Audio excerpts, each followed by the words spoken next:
इस कार्यक्रम के पुण्यार्चक हैं श्री वर्धमान श्वेतांबर स्थानकवासी जैन श्रावक संघ ट्रस्ट, उपाध्याय प्रवर प्रवीण ऋषि चातुर्मास समिति। परम श्रद्धे पूज्य गुरुदेव के चरणों में कोटि वंदन। विराजमान स्नेही से तीर्थेश्वर श्री महाराज साहब प्रभु महावीर बनने की यात्रा है। एक बूंद की सागर बनने की यात्रा है। एक कंकर की शंकर बनने की यात्रा है। एक अनर्थ की तीर्थंकर बनने की यात्रा है।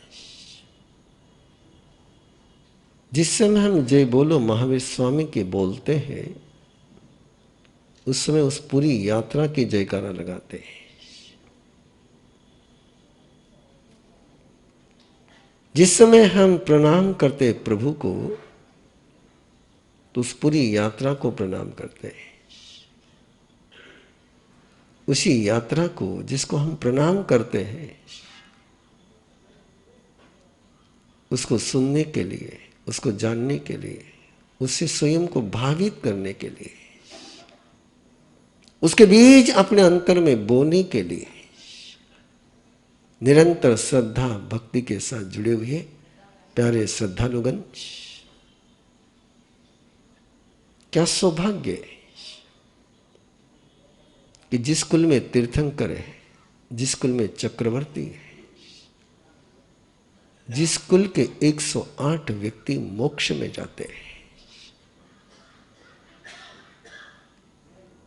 ऐसे परिवार में जन्म मिलना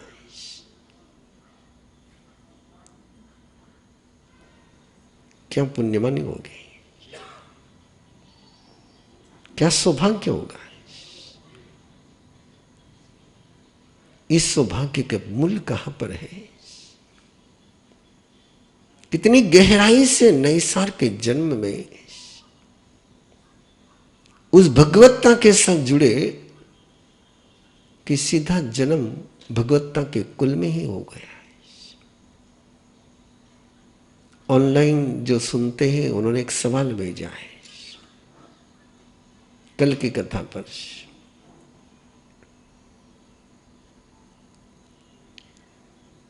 कि भगवान ऋषभ देव ने सारी कलाएं सिखाई, तो फिर नैसर पहले कैसे सीख गया? थोड़ा सा एक वाक्य मिस हो गया बोलने में। नैसर के समय में कि नैसर इस अवसर पीने का पन्ना नहीं है, तो इस अवसर पीने के पहले का पन्ना है। इस अवसरपी में ऋषभदेव ने एक ज्ञान दिया, एक कलाएं सिखाई। अगले काल चक्र में और तीर्थंकर होंगे जो सिखाएंगे। इसलिए नैसार का जो जन्म है, नैसार का जो जीवन है, वो अवसरपिनी के जहां से यात्रा शुरू हुई उसके पहले का है। तो आइए, उस कुल में जन्म होने के पीछे केवल नैसार के जन्म में पहले ही पल में ऐसे जुड़े प्रभु के साथ, भगवत्ता के साथ, और उन पलों में जुड़े कि जिन पलों में जुड़ने की कोई संभावना नहीं थी। कहां तो मौत को मिलने के लिए चला था और कहां प्रभु मिल गए। लोग प्रभु को मिलने के लिए चलते और मौत मिलती है। और क्या नैसार को मौत को मिलने के लिए चला हो रहा है? जब भी आज नजर उठती है तो लोगों के चेहरे की पीड़ा देखता हूं कि जिन्होंने मंदिर को तलाशा और मंदिर की जगह पर उनको बाजार मिला है। कि सच्चाई की हर व्यक्ति मंदिर को तलाशता है,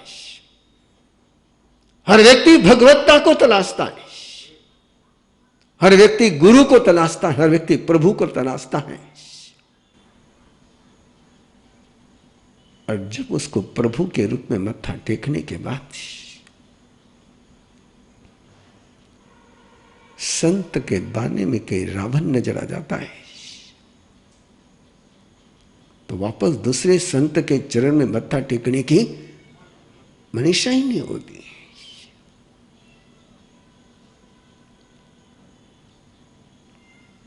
नैसार सौभाग्यशाली इसलिए कह रहा हूं कि उसने जहां मत्था टेका वहां उसको प्रभु मिल गए।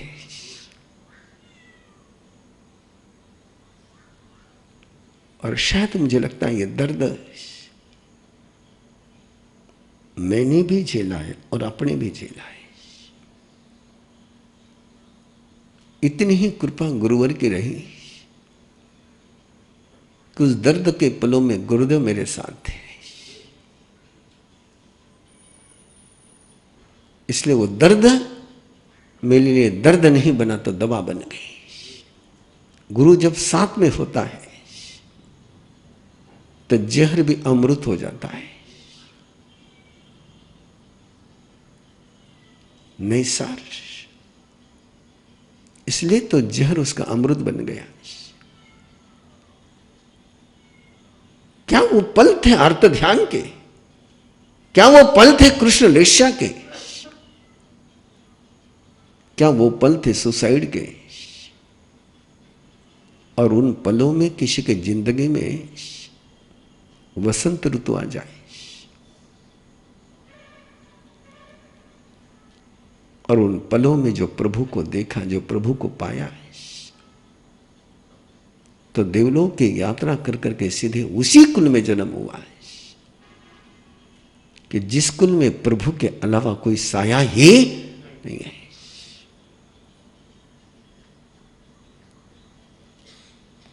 ये तमन्ना आपके और मेरे मन में जन्मनी चाहिए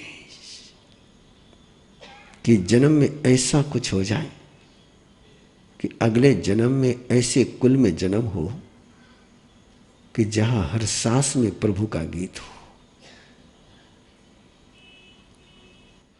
जहां के परिवार में केवल वाइब्रेशन प्रभु भक्ति के हो,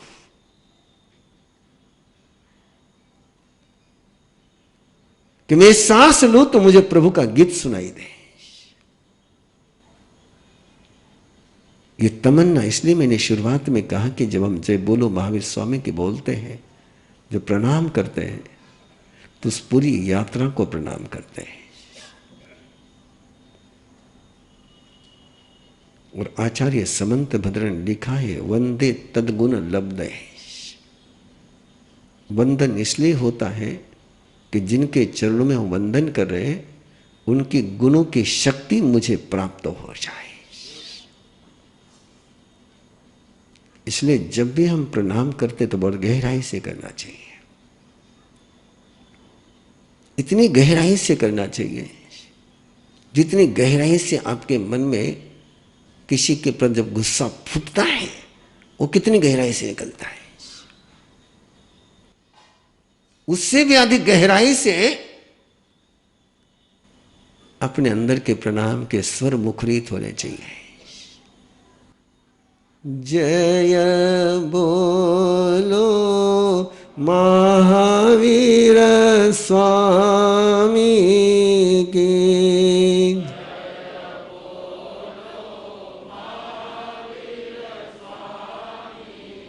और ऐसे कुल में जन्म लिया और उसके जन्मने के पहले ही ऋषभदेव की दीक्षा हो गई थी, पहले ही हो गई थी।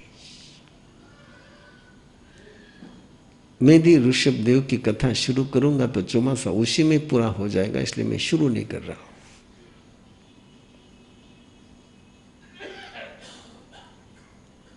लेकिन आपसे आग्रह जरूर करूंगा कि भगवान महावीर को सुनने के पहले, भगवान महावीर को पढ़ने के पहले भगवान ऋषभदेव को पढ़ना बहुत जरूरी है।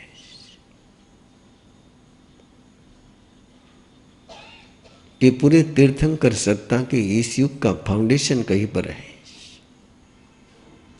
तीर्थंकर के शासन का, जिन शासन का फाउंडेशन कोई फाउंडर कोई है इस युग का, भगवान महावीर तो शिखर है। फाउंडेशन तो ऋषभदेव है, और बिना फाउंडेशन को ध्यान के शिखर को टच करना सहज नहीं होता है, लेकिन फिर भी एक प्रयास चल रहा है। तो ऋषभदेव की दीक्षा पहले ही हो गई थी, और उस समय भी दीक्षा हुई है कि जिस समय किसी को भी संयमी जीवन की कोई पहचान नहीं है। अकेले ऋषभदेव ने दीक्षा नहीं ली थी, साथ में 1000 लोग थे। अब आप कितना समझ पाओगे मुझे पता नहीं, मैं तो केवल जिक्र कर रहा हूं। और मुझे हमेशा प्रश्न रहता है, साथ में दीक्षा लेने वाले को ऋषभदेव ने संजोया नहीं, संभालना नहीं।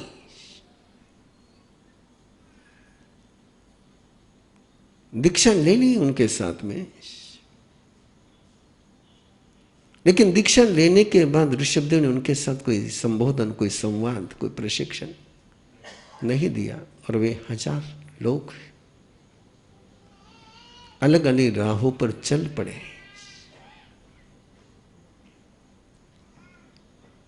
एक जिम्मेदारी होती है कि जो मेरे साथ चले उनको मैं ट्रेनिंग दूं, मैं उनको संभालूं, लेकिन उनका अपना प्रोटोकॉल।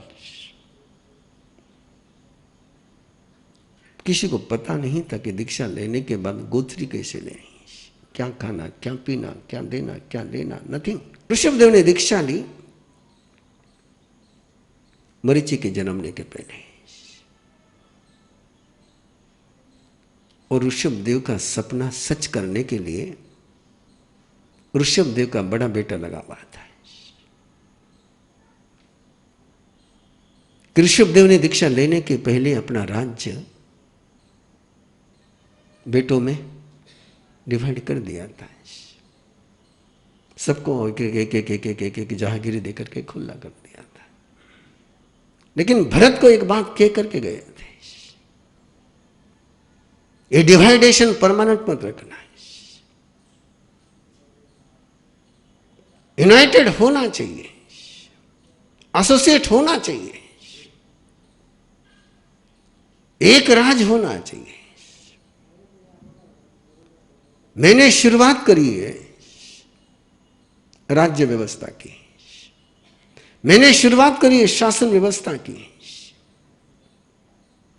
इस शासन को 6 खंड में स्थापित करने की जिम्मेदारी तेरी है। एक दायित्व तो भरत पर था कि जो मेरे पिता ने मूल्य दिए, जो मेरे पिता ने व्यवस्था दी, जिस व्यवस्था के कारण से यहां के इंसान एक सभ्यता की राह पर चल पड़े, एक संस्कृति का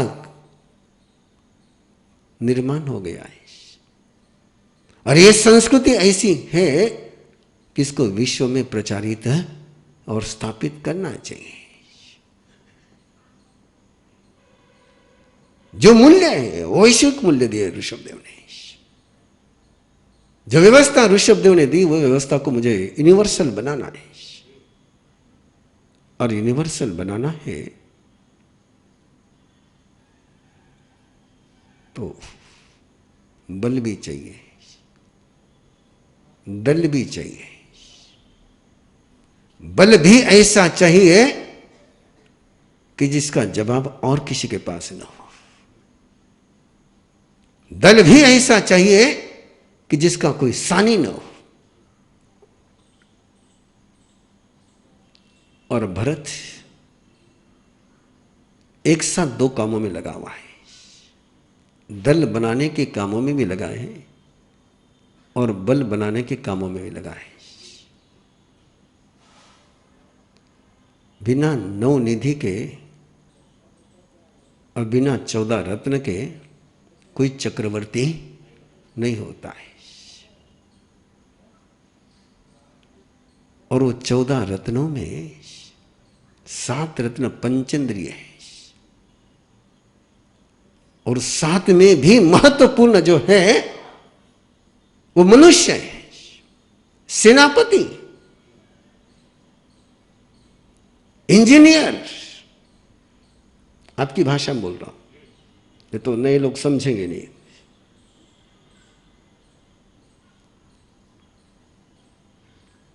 एक महामंत्री, एक कोषाध्यक्ष, ये चाहिए। एक सेना चाहिए, और एक ऐसा शस्त्र चाहिए कि जिस शस्त्र का और किसी के पास जवाब न हो। यूनिवर्सल बनने के सूत्र है। चक्रवर्ती बनना हो तो उसके लिए इन बातों की आवश्यकता होती है कि ऐसा सेनापति चाहिए कि जहां जाए वहां से सफलता लेकर के आ जाए। ऐसा मंत्री चाहिए कि कहीं पर कोई जाकर के मंत्रणा सही तरीके से करके आ जाए। ऐसा इंजीनियर चाहिए साथ में कि चाहे समुद्र में से जाना हो, चाहे पहाड़ों से जाना हो, चाहे नदी से गुजरना हो, कि वह रास्ता बना सके, वह सेतु बना सके। ऐसी टेक्नोलॉजी वाला व्यक्ति साथ में चाहिए। उस समय की बात कर रहा हूं जो आपके आगम की है, कि ऐसी आज जिसकी बात चल रही है एग्रीकल्चर में। इस कार्यक्रम के पुण्यार्चक हैं श्री वर्धमान श्वेतांबर स्थानकवासी जैन श्रावक संघ ट्रस्ट, उपाध्याय प्रवर प्रवीण ऋषि चातुर्मास समिति, महावीर भवन, इंदौर।